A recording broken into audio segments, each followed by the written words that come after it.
30 लाख। आपको पता है इस दुनिया में फरीदाबाद से छोटे देश है,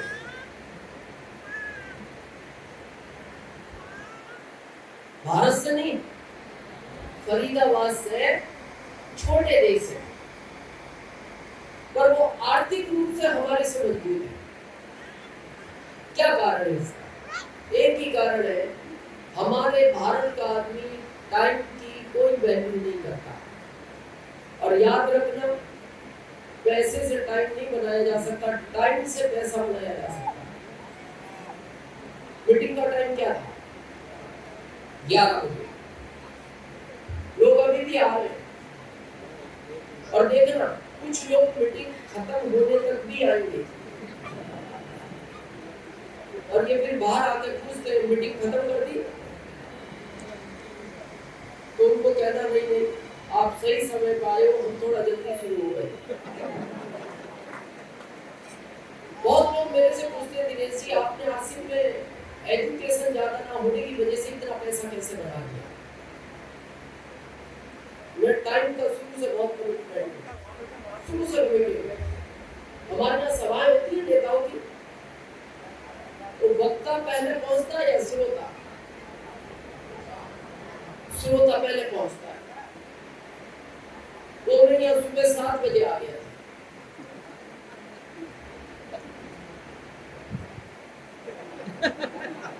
अब आया मैं, क्योंकि मैं वक्ता था, श्रोता अभी भी आ रहे हैं। चलो, तो मेरा आपसे निवेदन है, आगे ध्यान रखें। गर्मी का मौसम है, थोड़ा सा हो सकता है आपको असुविधा हो, लेकिन मैं ड्रेस कोड में हूँ, खड़े होकर आपसे बात भी करूंगा। ये गर्मी पिछले साल लगी थी,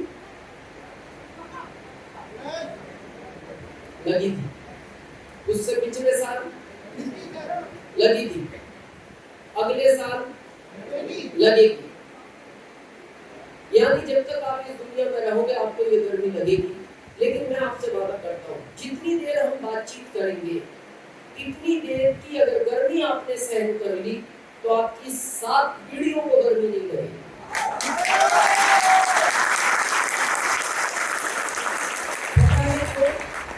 जिस बंगले में रहोगे वो एसी होगा, जिस कार में रहोगे वो एसी होगी, जिस ट्रेन से चलोगे वो एसी होगी, जिस प्लेन से उड़ोगे वो एसी होगा, जिस होटल में रुकोगे वो एसी होगा, फिर तो सब एसी होगा। लेकिन कुछ समय अगर ये गर्मी सहन करते हैं तो। वैसे भारत का समझदार व्यक्ति वो है जितना खर्च किया उतना वसूल हो।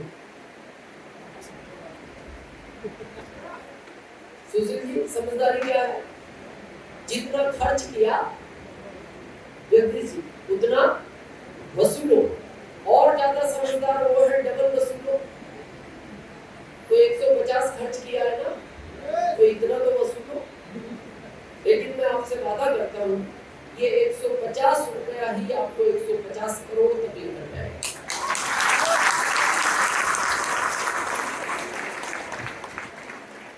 कुछ इंफॉर्मेशन है, मैं शुरू में शेयर कर दूं आपको ताकि आपको ध्यान रहे। हमारे आरसीएम में डुडॉट प्रोडक्ट है। कितने लोगों ने खा रखा? काफी लोगों ने खाया। तो उदयपुर से टीम आई है स्पेशल आपके लिए, कुछ व्यंजन उन्होंने बनाए हैं, उनको आप खाकर जाएं। और एक अभी हलवा लॉन्च किया है, वो भी शायद आपको आज मिलेगा, लेकर जाएं। और उसकी टाइम सीमा है, जिस दिन वो पैकिंग होता है 1 साल तक खराब नहीं होगा। यूज करने का नियम ये है, जब आप उसको खाएं तो उसके पहले हेल्थ कार्ड में कढ़ाई में डाल के थोड़ा सा गर्म कर ले, बहुत टेस्टी लगता है। जिन लोगों ने खा रखा है वो जानते हैं। दूसरी इंफॉर्मेशन मेरे को देखकर अचानक याद आई, आप लोग टारगेट पे टूर करते हैं। ये आज हालांकि पार्ट नहीं था, लेकिन 2 व्यक्ति मेरे को ऐसे नजर आए हैं, शायद फर्स्ट टाइम आए हैं। तो जो आपके टारगेट पे टूर करते हैं, तो आपकी इच्छा होती है कि मेरे लोगों को टूर अच्छा मिले, चाहे वो गोवा का हो, शिमला का हो। तो आज यात्रा.com से हमारी करण जी है, एक बार करण जी खड़े हो जाए आप। स्पेशल मैंने देखा वेलकम लगता है। मेरे को नहीं पता था इनके यहाँ आने का, मैंने तो अभी बैठ कर अचानक देखा। हमने इनके साथ कई यात्राएं की हैं, लेकिन और शायद ये दिल्ली के आसपास की है, आप बाद में कर लेंगे वो बात। तो इनके साथ कई यात्राएं की हमने टूर को लेकर, गोवा भी गए हम और आसपास कई टूर किए। तो जो सुविधा मैंने इनके टूर में महसूस की, जिस तरह से हम चाहते हैं कि रिजनेबल हो, टूर अच्छा हो, किसी तरह की कोई तकलीफ ना हो, तो वो मैंने महसूस किया। और मेरे को नहीं पता ये आज शायद आरसीएम ही समझ में आए होंगे, इसीलिए मैं तो फर्स्ट टाइम देख रहा हूँ, तो एक बार वेलकम करना चाहिए हमें। और स्पेशल वेलकम हमें करना चाहिए कि जिसकी वजह से आप और हमारी मुलाकात हुई है।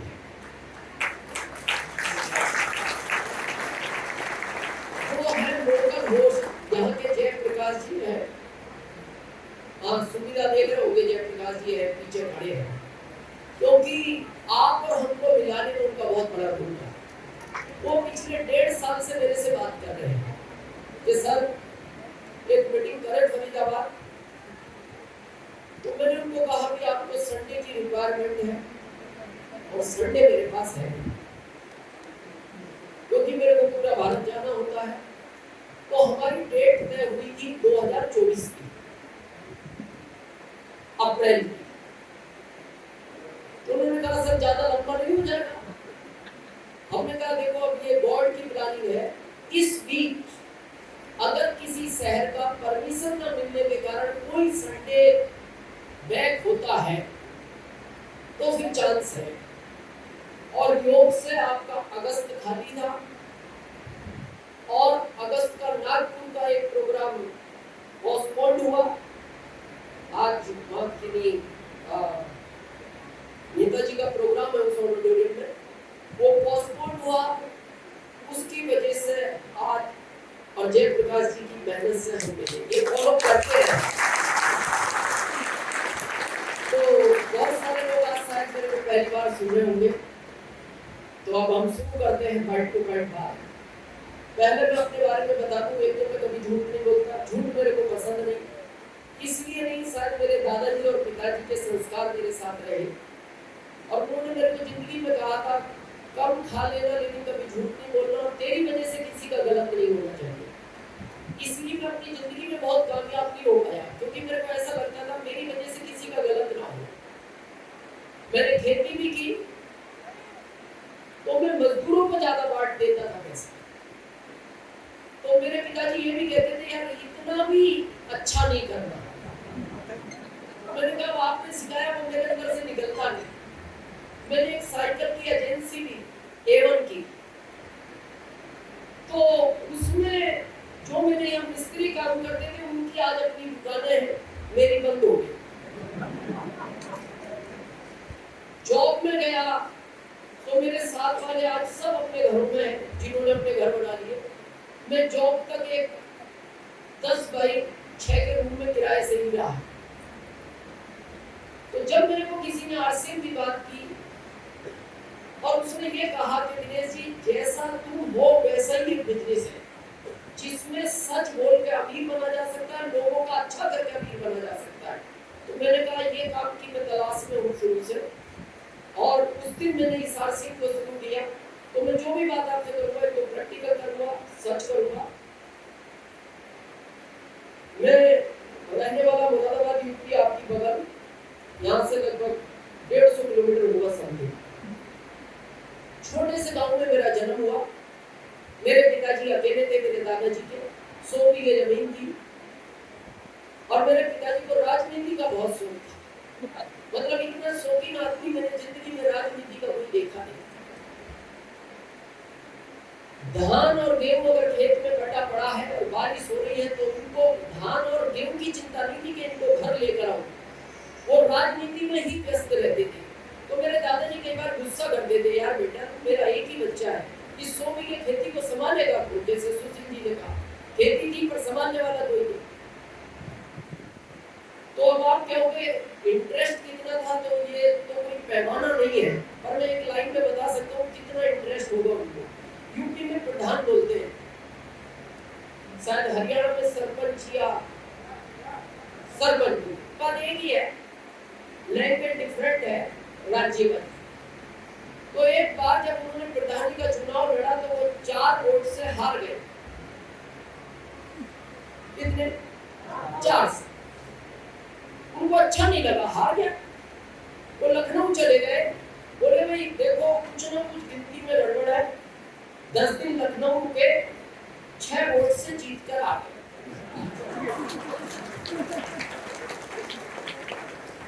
अब मैं तो नहीं जानता क्या हुआ, मैं छोटा था, इतना इंटरेस्ट था उनको, आप समझ सकते हैं। इसी लाइन उस परिवार में मेरा जन्म हुआ और मैं लगभग 6.5 साल का था। मेरे को याद है, मेरे को स्कूल में जमा कराया गया। हाँ, उस समय बच्चे अपनी मर्जी से नहीं जाते थे, जमा ही कराया जाता था। और उस समय ज्यादा छोटे बच्चों को भी नहीं भेजा जाता था। उस समय मेरे को याद है 5, 6, 7 साल में शायद। आजकल तो वो फैशन बन गई कि 4 साल, 3 साल, अभी तो सुनते हैं 2 साल में प्रवीण जी शायद वो प्ले स्कूल में डाल देते। कितने साल में? 2 साल। कहाँ भेजा उसको? प्ले स्कूल, मतलब खेलने की जगह। तो घर में वो चुनाव लड़ता, बच्चा घर पे क्या करता? खेलता। किसके साथ खेलता? माता पिता के साथ खेलता। आपने पैसे देकर अनजान लोगों के साथ खिलवाया। इसीलिए आजकल देखना आप, आजकल के बच्चों का आपसे इमोशनल अटैचमेंट कम हो गया।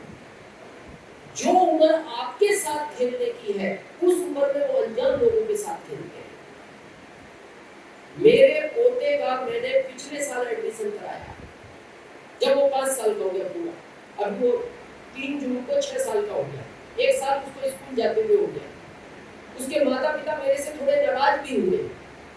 आप नहीं समझते, आपका जमाना अलग था, आज जमाना अलग है। आपके जमाने में बगैर पढ़ाई के काम हो सकता था, आपको पता नहीं, आज बगैर पढ़ाई के काम नहीं चलता। तो मैंने उनको एक ही लाइन कही, बगैर पढ़ाई के काम चल रहा है क्या?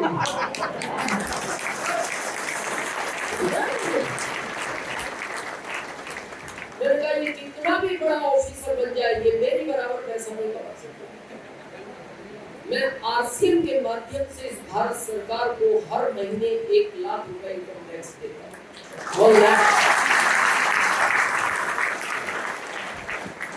उस परिवार में मेरा जन्म हुआ, यहाँ से कहानी का सिलसिला चालू होता है। तो मेरे फादर ने हेडमास्टर साहब को कहा, उस समय प्रिंसिपल नहीं हेडमास्टर हुआ करते, बोले ये मेरा बच्चा, इसको ठीक से पढ़ाओ और ध्यान देना इसकी पढ़ाई पर। पढ़ने में अच्छा हो तो इसको हर साल क्लास बदलवा देना। तुम्हें कहीं लगे ये पढ़ने में कमजोर है तो इसको 1 साल उसी क्लास में और रखना। और आखिरी लाइन उन्होंने बोली, मैं इस गांव का प्रधान हूं। और वो चले। तो हेडमास्टर साहब को भी शायद ये बात मेरे पिताजी की अच्छी लगी। उन्होंने मेरे को 10वीं तक 18 साल पढ़ाया और 18 साल के बाद उन्होंने गांव में खबर भिजवाई, प्रधान जी को भेजना, यानी मेरे पिताजी। बुलवाया गया और कहा गया, प्रधान जी इस बच्चे की पढ़ाई कंप्लीट हो गई, या तो आप इस बच्चे को इस स्कूल से ले जाओ या फिर ये स्कूल हम यहाँ से ले जाए। ये बात पिताजी को अच्छी नहीं लगी। उनको थोड़ा गुस्सा भी आया, पर वो कुछ बोले नहीं। उन्होंने कहा नहीं, आपको स्कूल ले जाने की जरूरत नहीं है, इस नालायक को मैं ले जा। और वहां मेरा पढ़ाई का कैरियर खत्म हो गया। यूपी से कुछ लोग हैं, सुशील जी विशेष है। यूपी की सरकार 10वीं फेल वालों की तरफ देखती भी नहीं। मेरे को नहीं पता था ऐसी सरकार है उस समय, मैं तो बच्चा था। तो मैं 6 साल तक अपनी मार्कशीट लेकर घूमा यूपी सरकार के पीछे, जिसको दिखाए वो कहते कुछ नहीं। लास्ट में एक ऑफिसर मिले मेरे को, तो उन्होंने देख के मेरे को कहा, दिनेश कब से इस मार्कशीट को लेकर घूम रहे हो? तो मेरे को ऐसा लगा शायद ये कुछ करेंगे। मैंने कहा सर 6 साल हो गए और मेरे को ऐसा लगता है कि अब मेरा कुछ हो सकता है। 5 मिनट तक देखने के बाद उन्होंने कहा, दिनेश इस मार्कशीट को तू ऐसी जगह रख जो आज के बाद तेरे को भी दिखाई जाती है, ये किसी काम की नहीं। इसमें ढूंढना पड़ता है नंबर आए किसमें है। तो आपको पता है, आप सब जानते हैं, या कई राज्यों के लोग फरीदाबाद में काम करते हैं, आदमी का जहाँ जन्म होता है वहाँ उसको कोई काम करने में छोटा शर्म महसूस होता है। तो मेरी माँ ने कहा, बेटा तू यहाँ तो काम कर नहीं पाएगा, खेती तेरे से होगी नहीं, क्योंकि खेती में थोड़ा सा मजबूत आदमी चाहिए। अभी तो थोड़ा मैं न्यूट्रिशन खा के ठीक हो गया, पहले मैं बहुत कमजोर था। बोले खेती तेरे से होगी नहीं, छोटा काम करने में तेरे को शर्म महसूस होगी, तो या तो शहर बदल ले या फिर राज्य बदल ले। तो मैं 1995 में एमपी शिफ्ट हो गया और मैं एमपी गवर्नमेंट को धन्यवाद देता हूँ इस बात का, वो 10वीं फेल वालों का ध्यान रखती है। उन्होंने मेरे को जॉब दिया 2075 रुपए। उस जॉब को मैं कर ही रहा था। आदमी उस तारीख को कभी नहीं भूलता जो उसकी लाइफ का टर्निंग पॉइंट होता है। वो तारीख थी 26 जुलाई 2002, आज के 21 साल पहले। मैं अपने ऑफिस में इंटर हुआ तो मेरे बॉस को कोई आरसीएम का प्लान दिखा रहा था, और आप जानते हैं बॉस के सामने आप ज्यादा बात नहीं कर सकते, बोल नहीं सकते। तो मेरे बॉस ने चंद सेकंड मेरे को देखा, मेरे को ये भी नहीं कहा कि तू भी समझ ले या तू भी बैठ जा, और वो फिर प्लान देखने लगे। 35 मिनट, लगभग 30 से 35 मिनट उस व्यक्ति ने बात की मेरे सामने। पहले कब से कर रहा था मैं नहीं जानता। 35 मिनट के बाद उस व्यक्ति ने मेरे बॉस को पूछा, यू आर इंटरेस्टेड? तो बॉस का जवाब था, आई एम नॉट इंटरेस्टेड, मैं इस तरह के काम नहीं करता, आप जा सकते हो। तो मेरे को थोड़ा अच्छा नहीं लगा। मैं गाँव में पला बड़ा, एक संस्कारी, पानी की तो बात पूछनी थी, चलो चाय नहीं। उन्होंने कुछ नहीं कहा, आप जा सकते हो। वो चले गए। तो मैंने मेरे बॉस को पूछा, मैंने कहा सर थोड़ा सा पानी तो पूछते। और मैंने कहा काम तो अच्छा लगा मेरे को, भले वर्तमान नहीं है भविष्य है, आज कुछ नहीं होगा भविष्य में अच्छा मिलेगा। बोले तू अपना काम कर। मैंने कहा सर मैं वो रोज करता हूँ, आज भी करूंगा, पर आप मेरे से उम्र में ज्यादा हो, मेरे से जॉब में बड़े लेवल पर हो, जिंदगी का अनुभव ज्यादा है, तो मैं आपसे बात पूछना चाहता हूँ, जिस आरसीएम की ये बात कर रहा था इसको किस तरह के लोग कर सकते हैं? तो उन्होंने 6 जवाब दिए, ध्यान से सुनना। पहला, दिनेश इस काम को वो लोग करते हैं जिनमें अकल नहीं होती। दूसरा, इस काम को वो लोग करते हैं जिनके पास पहले से कोई काम नहीं है। तीसरा, इस काम को वो लोग करते हैं जो पढ़े लिखे नहीं होते। चौथा, इस काम को वो लोग करते हैं जिनकी घर में कोई वैल्यू नहीं है। पांचवा, इस काम को वो लोग करते हैं जिनको रिश्तेदारी में कोई बुलाता नहीं। आखिरी जवाब, ये काम तू कर सकता है।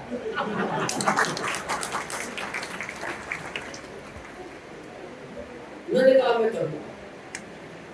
बोले करने कब करेगा? मैंने कहा मैं आज ही करूंगा। बोले आज कैसे कर लेगा? तेरी पता है सैलरी कितनी है? 2075। ज्वाइनिंग 1480 का फिट आता था उस समय। लाएगा कहां से पैसे? मैंने कहा सर मैं आपसे नहीं लूंगा, कहीं से भी लाऊं, लेकिन मैं करूंगा आज। बोले क्यों? मैंने कहा मैंने इस सिस्टम में एक बात उससे समझी, पहले आओ पहले पाओ। आज आओगे नंबर यहाँ लगेगा, कल आओगे यहाँ लगेगा, परसों यहाँ लगेगा। मैंने कहा मैं नंबर आज ही लगवाना चाहता हूं। और मैंने लगवाया कब?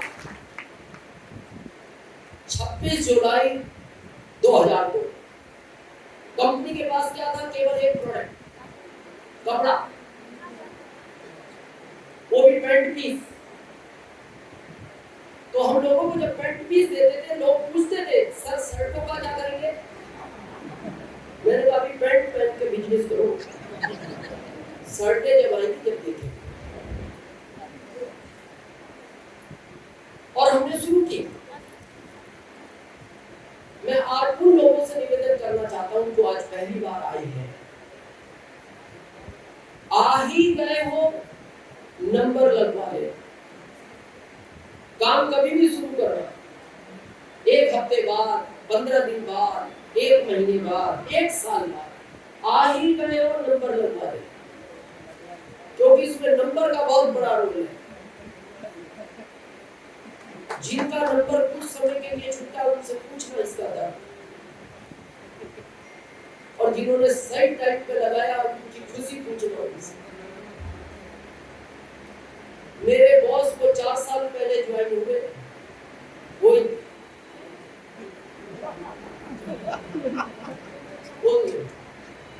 ये काम तू कर सकता है। कब ज्वाइन हुए? मेरे 17 साल के बाद, मेरे 17 साल के बाद, अभी रॉयल्टी अचीवर है, अगले साल रिटायर्ड हो रहे हैं। तो जिस दिन वो ज्वाइन हुए तो मैंने उनको कहा, मैंने कहा सर ज्वाइन तो कर रहे हो, पर इस काम को किस तरह के लोग करते हैं ये तो विचार करो। आप विश्वास नहीं करोगे, वो रोक रहे, और मेरे को अच्छा नहीं लगा।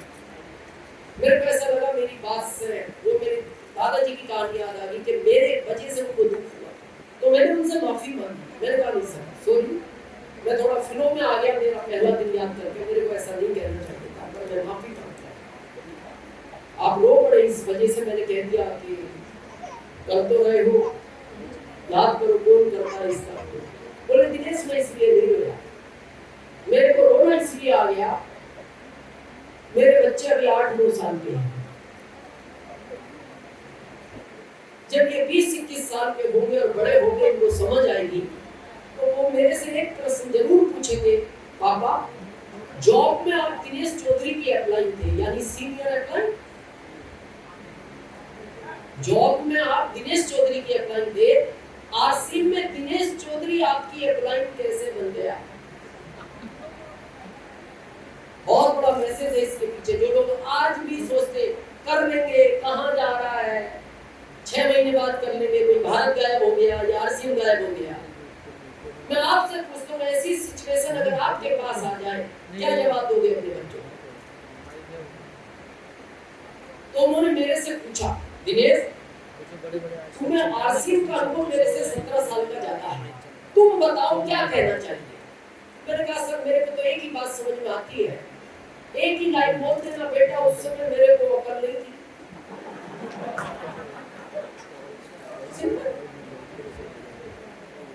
वो कहते दिनेश बात तो अच्छी है, पर वो ये भी तो पूछ सकते हैं उस समय नहीं थी तो बाद में कैसे आ गई? बहुत सोचने का विषय। बस मेरा एक ही निवेदन है, जिसके भी साथ आए हो, जो भी आपको लेकर आया या जिसने बुलाया, आ ही गए हो, नंबर लगवा लो।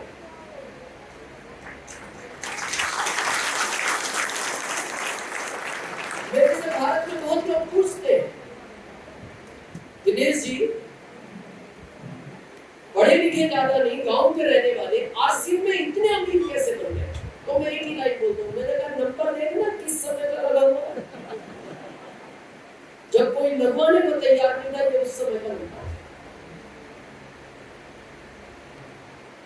प्रश्न आता है आरसीएम करना चाहिए या नहीं? बुलाया तो इसलिए गया है।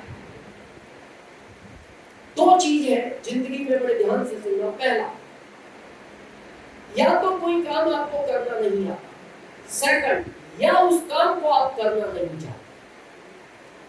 सिंपल, करना नहीं आता ये भारत सिखाने के लिए तैयार है, करना नहीं चाहते तो आज ये समझेंगे हम कि आरसीएम हमें करना चाहिए या नहीं। आज हम बहुत प्रैक्टिकल बात करने वाले हैं, तैयार हैं आप? yes. आज हम एक गेम खेलेंगे, उस गेम में आपको बड़ा अच्छा भी लगेगा और आपको समझ में आएगा कि आरसीएम करना चाहिए या नहीं।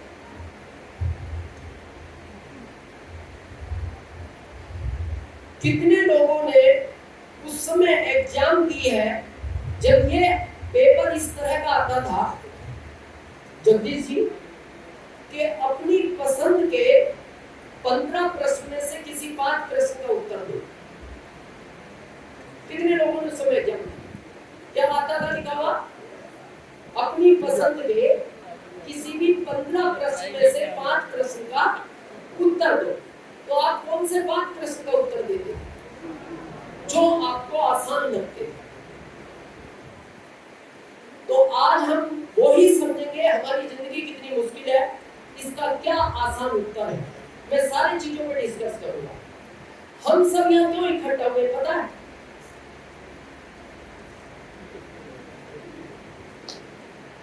ये पेट का चक्कर है। अगर ऊपर वाला ये पेट नहीं देता, आप में से किसी को यहाँ आने की जरूरत नहीं। और खाली अपने पेट का नहीं, इसके पीछे घर में 5 और है। अपना तो और भी भर जाएगा। और वो घर वाले 5 कहते हैं देखो आपका आप जानो पर हम 5 का ध्यान रखना। 2 बच्चे, 2 माता पिता, 1 पत्नी, ये 5 की जिम्मेदारी। इसीलिए आप दिन रात भागते। तो ये है चक्कर पेट का। अब इस चक्कर को खत्म करने का रास्ता है पैसा। ये कड़वा सच है और ये सिंपल है। पैसे का ऑप्शन पहला है जॉब, दूसरा है बिजनेस और तीसरा है आरसीएम, जिसकी आज हम बात करेंगे। मैं तीनों प्रश्नों का उत्तर आपको बिल्कुल प्रैक्टिकल दूंगा। तीनों में जो आसान लगे उसको चुन ले। कंडीशन नहीं है कि आरसीएम करना ही है। पहले समझते हैं हम जॉब को, क्योंकि भारत में सबसे ज्यादा पसंद किया जाता है जॉब। गवर्नमेंट हो या प्राइवेट हो या पर डे 300 वाला, ये सब जॉब की कैटेगरी में। व्यापार में फैक्ट्री हो या खेती हो या दुकान हो, ये सब आपके बिजनेस में आते हैं। यहाँ कुछ लोग हैं जो जॉब में है, गवर्नमेंट या प्राइवेट, हाथ खड़ा करेगा काफी लोग। कितने ऐसे माता पिता हैं जो अपने बच्चों को पढ़ा रहे? हाथ खड़ा करें ईमानदारी से, और ईमानदारी से उत्तर दें क्यों पढ़ा रहे।